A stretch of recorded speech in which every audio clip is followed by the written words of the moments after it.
কি বুঝবো? জি আমি দুই পক্ষের কথাই আপনাকে বলতেছি। আমারও দোষ আছে। আপনি আসছেন কেন?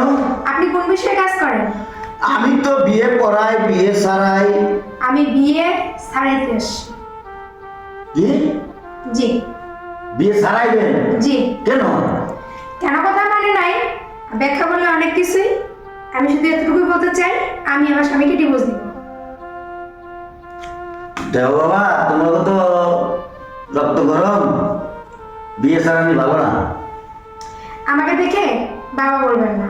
আমার বিয়ের বয়স মিনিমাম 20 বছর। যেহেতু আমার বিয়ের বয়স 20 বছর হয়ে গেছে, আর এই 20টা বছর আমি অনেক কিছু ঝেলেছি, এখন আর নিতে পারছি না, তাই আমি ডিভোর্স চাই। আপনি কি ডিভোর্স দিতে পারবেন?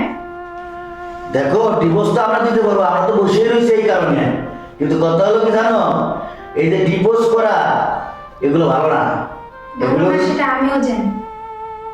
এগুলো তো তোমরা ডিভোর্স করো, দেখো বিয়ে আমরা করাই তো সোজা, কিন্তু ডিভোর্স করা অনেক ঝামেলা, ভেজাল হয় এতে। আচ্ছা, ঝামেলা সমাধান করতে গেলে কি করতে হবে? আমি কই কি, তুমি ডিভোর্স না করে তাহলে তুমি করো, দেখো একটু মানে আশা নিতে পারো নাকি। ও মানে সবসময় মেয়েরাই সব দিক দিয়ে মানিয়ে নিবে, ছেলেরা মেনে নিবে না, তাই তো? ঠিক আছে, এখন যদি একটু মানান দাও তাহলে ভালো হতো আর কি, এই আর কি। সেটাই তো আমি আপনাকে বললাম, সবসময় মেয়েরাই মেনে নিবে, ছেলেরা মেনে নিবে না, এটা কি এখন করে হয়? এখন কি তোমার ডিসিশন কি, তুমি ডিভোর্স করবে? জি না, আমার এখনো কথা শেষ হয়নি। একটা মেয়ে মানুষ বলেন। আর একটা ছেলে মানুষ হুম। আল্লাহ পাকের কালামকে সাক্ষী রেখেই তো বিয়ে করে। এটা তো একটা পবিত্র সম্পর্ক, তাই না? হুম।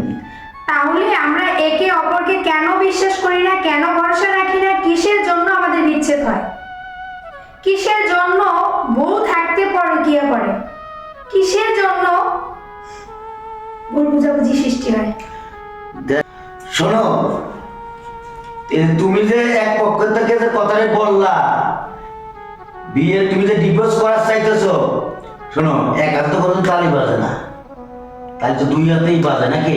জি তা তুমি যে তোমার মতন তুমি বললা, এখন এক পক্ষের কথা শুনতে আমার স্বামীরও দোষ আছে, এখানে আমি দুজনেরই দোষ ধরেছি।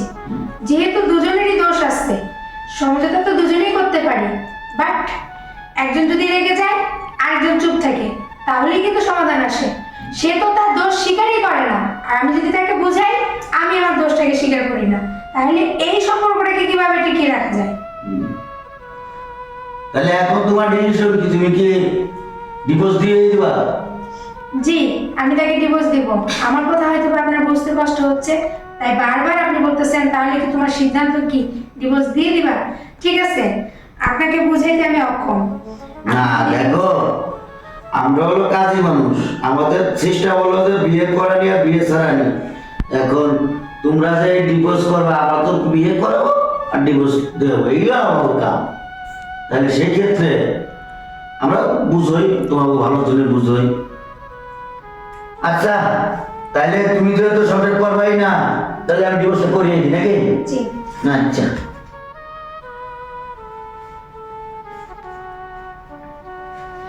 হ্যালো, এখানে সাইন দাও।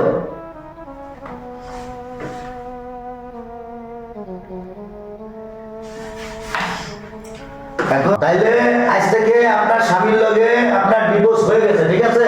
জি আপনি একটু কষ্ট করে সমান্তরে কাগজটা নিয়ে দেন, হ্যাঁ? জি ওকে, আচ্ছা, তাহলে আপনি আসতে পারেন।